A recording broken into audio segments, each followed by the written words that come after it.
Os traballos do pabillón municipal para mellorar a súa accesibilidade contarán cunha intervención o menor posible co fin de respetar o proxecto orixinal do arquitecto Alejandro de la Sota por ser un inmoble emblemático. O principal cambio será na planta baixa, na billeteira. Que aí xenérase como unha especie de armario, vale? É grande porque ocupa 3 plantas, pero é como xerar un moble aí. Que ademais va ter un aspecto novo. Xérase esa peza, que é esa que vedes aí no estanque, esa de aí, é unha peza de cristal translúcido, con bloques de cristal en forma de U, que pola parte exterior va recuberta cunha celosía.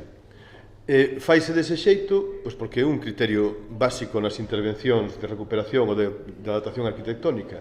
A adaptación ten que verse. Ademais, na parte baixa do pabillón, no soto, habilitaránse aseos para que as persoas ostomizadas poidan baleirar as súas bolsas. Na planta do soto, nos aseos tanto de señoras como de cabaleiros, na planta do soto créase un espazo para persoas ostomizadas, para que poidan baleirar as súas bolsas. Foi realmente un problema conseguir facer esta instalación. A parte das medicións e cousas tan extrañas como se vos fixades ali na parte de arriba, hai que darlle a volta á porta para que se poida entrar.